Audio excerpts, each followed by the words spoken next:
Hello दोस्तों, नमस्कार। मैं हूं यशवंत दामले और आप देख रहे हैं यशवनी विज्ञान चैनल। यशवनी विज्ञान चैनल में आपका स्वागत है। आज के वीडियो में हम सीखेंगे कक्षा 9 विषय विज्ञान अध्याय 12 के अंतर्गत अनुरणन क्या है, इसे कैसे कम किया सकता है। इस क्वेश्चन के हल को जानेंगे किस प्रकार से।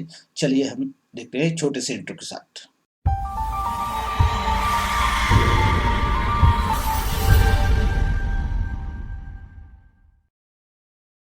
यहाँ देखेंगे आपको किसी कंसर्ट हॉल या बड़े हॉल के बारे में बताया गया है। बड़े हॉल के बारे में आपको ये जानकारी रहेगी कि सिनेमा घर में जाते हैं आप, ठीक, और कम्युनिटी हॉल में जाते हैं तो वहां पर आपको या माइक साउंड से निकलने वाली जो ध्वनि होती है बार बार दीवारों पर यहाँ से टकराकर, ठीक, बार बार परावर्तित होती है, बार बार टकराती है साइड में।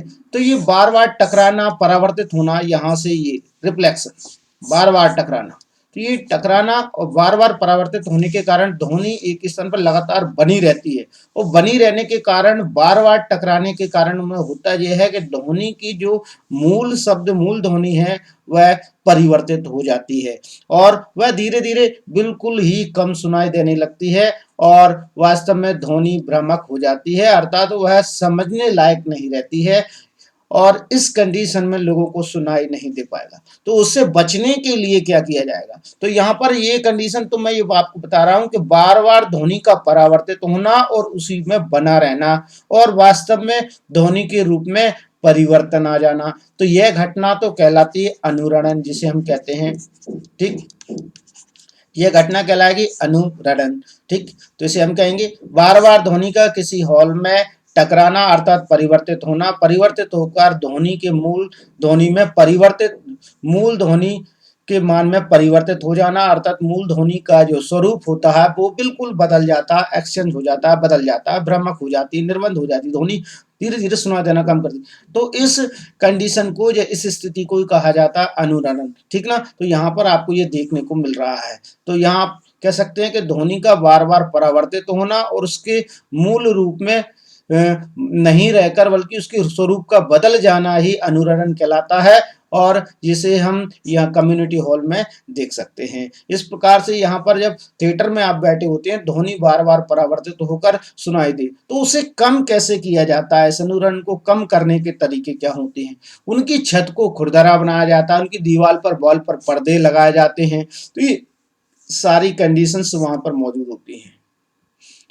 इस कारण से इससे बचा जा सकता है। इसे आप इस प्रकार से देख सकते हैं। चलिए यह देखेंगे आपके सामने लिखा गया अनुरणन। तो किसी बड़े हॉल में, हॉल की दीवारों, छत पर से बार बार परावर्तन के कारण ध्वनि का स्थायित्व या ध्वनि के बने रहने की क्रिया को ही कहा जाता है अनुरणन। अगर यह स्थायित्व काफी लंबा होता है तब ध्वनि कैसी हो जाती है? धुंधली, विकृत या भ्रामक हो जाती है, अर्थात वो किसी को सही तरीके से सुनाई देने लायक कंडीशन में नहीं रहती है। तब इस घटना को अपन बोल देते हैं अनुरणन की कंडीशन बोल देते हैं। किसी बड़े हॉल या सभागार में अनुरणन को कम करने के लिए या कम करने के तरीके कौन कौन से हैं वो यहाँ पर बताए गए हैं।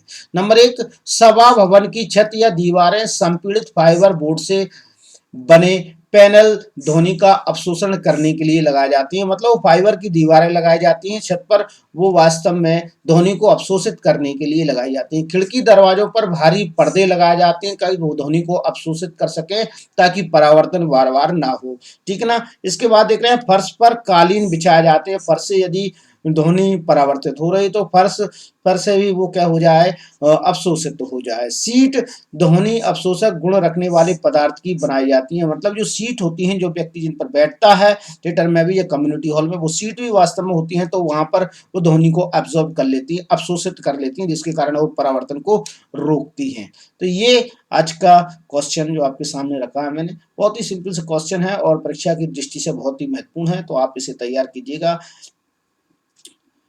आज के वीडियो में इतना ही। हर बार की तरह कहना चाहेंगे, यदि आप हमारे चैनल पर हैं और अभी तक आप यदि चैनल को सब्सक्राइब नहीं किया है तो प्लीज सब्सक्राइब बटन को प्रेस कर दीजिएगा और वीडियो अच्छा लगता है तो वीडियो को दोस्तों के साथ में शेयर कीजिएगा।